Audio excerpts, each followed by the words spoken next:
Bienvenidos al programa del día de hoy. Vamos a iniciar con una oración. Padre, gracias porque sus misericordias son nuevas cada mañana.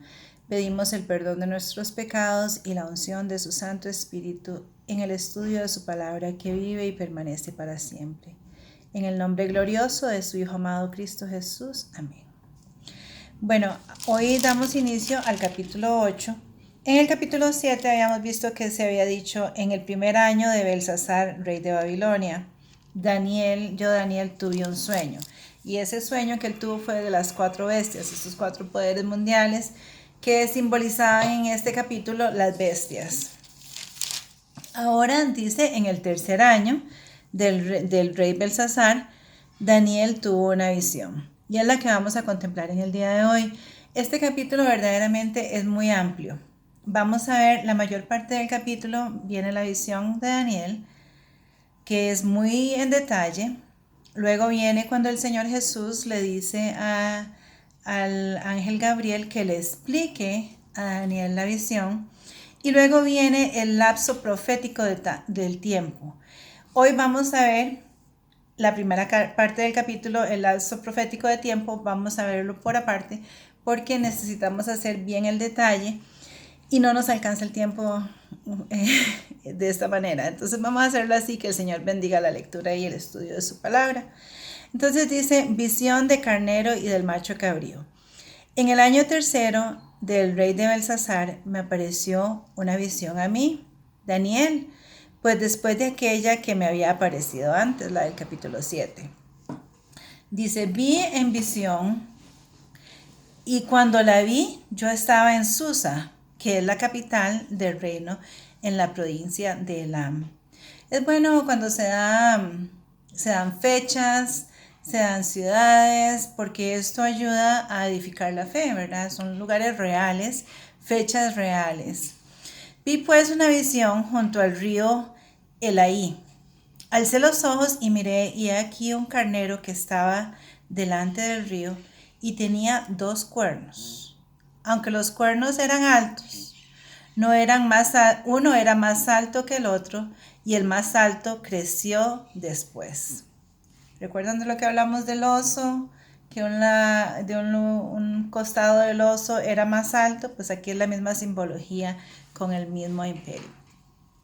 Vi que el carnero hería con los cuernos al poniente, al norte, al sur, y que ninguna bestia podía pasar delante de él, ni había quien escapase de su poder, y hacía conforme a su voluntad y se engrandecía. Entonces yo consideraba esto, y he aquí un macho cabrío venía del lado del poniente sobre la faz de la tierra. Yo imagino que ya esta simbología les va sonando a ustedes familiarizados porque saben la secuencia de los imperios, pero vamos a dejar que Gabriel lo explique.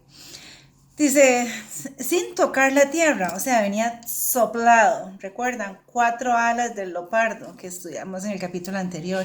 Y aquel macho cabrío tenía un cuerno notable en sus ojos. Y vi hasta que el carnero de 2 cuernos que había visto en la ribera del río corrió contra él con furia en su fuerza.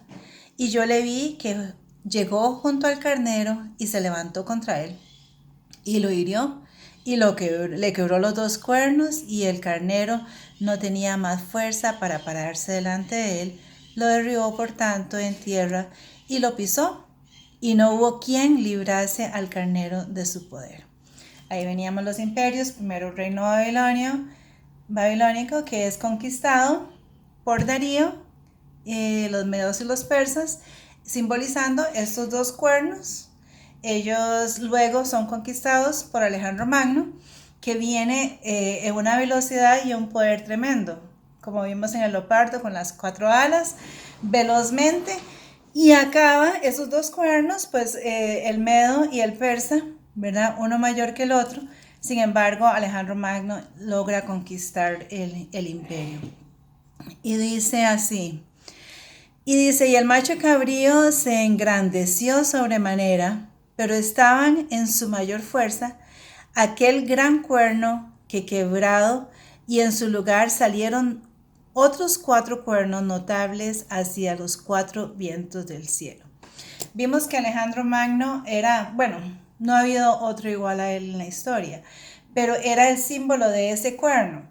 Sin embargo, hay otros 4 cuernos que salen de ahí y tienen también mucho poder. Estos 4 cuernos son los 4 generales de Alejandro Magno, que toman el reino después que él, y aquí mismo lo va a decir, pues son muy poderosos, hacen grandes conquistas, pero no se le igualan a lo que fue Alejandro Magno.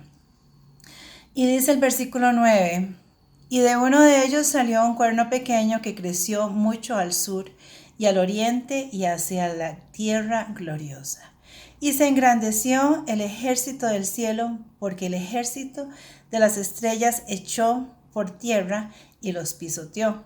Recordemos el simbolismo de Apocalipsis 12:4, que ya habíamos estudiado. Porque este poder final no es un poder que tiene su poder de sí mismo, perdón, sino que recibe su poder del dragón, que es Satanás. Y aún se engrandeció contra el príncipe de los ejércitos, y por él fue quitado el continuo sacrificio, y el lugar de su santuario fue echado por tierra. Recuerdan que estuvimos estudiando un poquito de esto en el capítulo 7, el concepto del santuario, del sacrificio, símbolo del sacrificio expiatorio del Señor Jesús. Como este poder, después primero en la imagen, luego en las bestias, vemos que después de Grecia sucede Roma pagana, y después de Roma pagana, Roma papal, que piensa en quitar los tiempos y la ley, pues porque la ley de Dios es perpetua, es eterna, permanece para siempre. Con esto Él rige el universo y el cosmos y todo, entonces no hay manera de que pongamos decir aquí la tierra, pues lo vamos a quitar, pero sí puede haber una apariencia de haberle quitado, porque cuando usted lee los 10 mandamientos en Éxodo 20, se da cuenta que no son los que la mayoría de las personas piensan, donde ha habido una transferencia del mandamiento del sábado, que es eterno también, y ha sido cambiado al domingo. Todo esto pues por el asunto de Constantino, cuando él pasó todo su ejército por el río, dijo, bueno, ahora todos somos cristianos, pero venían, como ya habíamos hablado antes, de esta procedencia politeísta pagana, que trajeron todas sus creencias, incluyendo el culto al sol. Así que de esto, por supuesto, vamos a ir hablando un poco más, pero es un tema que ya lo hemos tocado suficiente en Apocalipsis y ahora en Daniel, como para que ya se tenga una idea de qué significa. Y dice, y a causa de la prevaricación le fue entregado al ejército junto con el continuo sacrificio. Sabemos que eso se refiere a el sacrificio que, bueno, representado en el santuario, pero que de un momento a otro este poder político religioso toma en sus manos y dice, bueno, olvidémonos de lo que Dios ha establecido. Ahora nos vamos a regir por nuestras tradiciones y nuestros propios mandamientos. Entonces es como un pisotear de lo que Dios ha establecido. Entonces oía a un santo que hablaba, y a otro de los santos preguntó a aquel que hablaba, ¿hasta cuándo durará la visión del continuo sacrificio y la prevaricación asoladora, entregando al santuario y el ejército para ser pisoteados? Y le dijo, hasta 2300 tardes y mañanas, y luego el santuario será purificado. Esta es la parte profética de tiempo que vamos a ver en el próximo programa, porque si no, no nos daría tiempo. Dice, y aconteció que mientras yo, Daniel, consideraba la visión, procuraba comprenderla, y aquí se puso delante de mí uno con apariencia del hombre. Este es el Señor Jesús que se aparece directamente a Daniel. Y oí una voz de hombre entre las riberas del Ulaí que gritó y dijo, Gabriel, enseña a la visión. Entonces el Señor Jesús le da un mandato al ángel Gabriel que le explique a Daniel qué es lo que está viendo, porque Daniel está muy, muy perturbado, no logra entender. Vino luego cerca de donde yo estaba y con su venida me asombré y me postré sobre mi rostro. O sea, Gabriel venía con el poder y la potencia que Dios lo creó y Daniel se postra. O sea, él piensa, bueno, el Señor Jesús muchas veces ha velado su divinidad para que podamos nosotros verlo, pero en este momento Gabriel venía tal cual y Daniel se postra a adorarlo, pero él le dijo, entiende, hijo del hombre, y él le dice que no lo adore, que no, en el versículo 17, pero él me dijo, entiende, hijo del hombre, porque la visión es para el tiempo del fin. ¿Para qué tiempo es esta visión? Para el tiempo del fin. Entonces, aunque hemos visto aquí el levantamiento y la caída de las naciones, esta visión es para el tiempo del fin, para el tiempo en que estamos ahorita. Por eso es importante que tomemos el tiempo para estudiar y repasar estos conceptos tan importantes que tienen tanto que ver en nuestra vida diaria. Mientras él hablaba conmigo, caí dormido en tierra sobre mi rostro y él me tocó y me hizo estar en pie. Él estaba desvanecido por la visión, no tenía fuerza. Y dijo, he aquí yo te enseñaré lo que ha de venir al fin de la ira, porque eso es para el tiempo del fin. Lo vuelve a repetir el ángel Gabriel, que esta visión es para el tiempo del fin. Entonces nosotros no podemos decir, Daniel, hace mucho tiempo, ya no tiene nada que ver con nosotros. Sí tiene todo que ver. En cuanto al carnero que viste, que tenía 2 cuernos, estos son los reyes de Media y Persia. Eso ya lo habíamos visto. Y dice el macho cabrío, que es el rey de Grecia. ¿Quién era el rey de Grecia? Alejandro Magno. Y el cuerno grande que tenía entre sus ojos es el primer rey. O sea, ese cuerno es el mismo, es Alejandro Magno.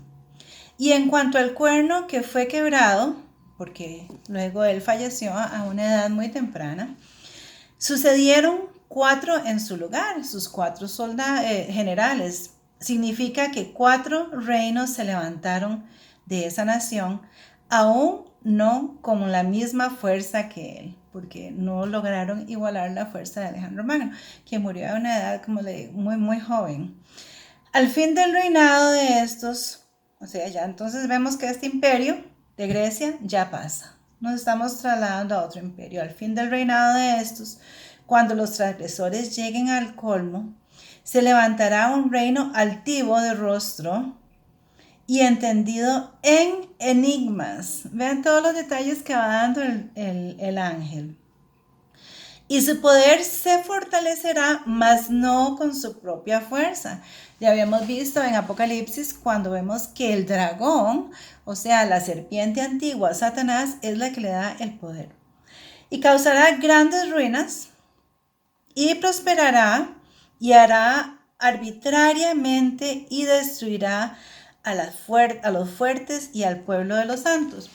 Ya vimos cómo Roma papal, durante la Edad de la Media, causó la muerte de miles de millones de personas cristianas que fueron atormentadas cruelmente, enterradas vivas, tiradas al Coliseo, bueno, eso en el tiempo de Roma pagana, y también quemados en la hoguera. Y la palabra de Dios fue quitada.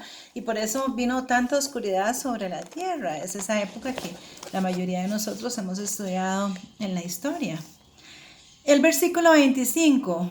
Con su sagacidad hará prosperar el engaño en su mano.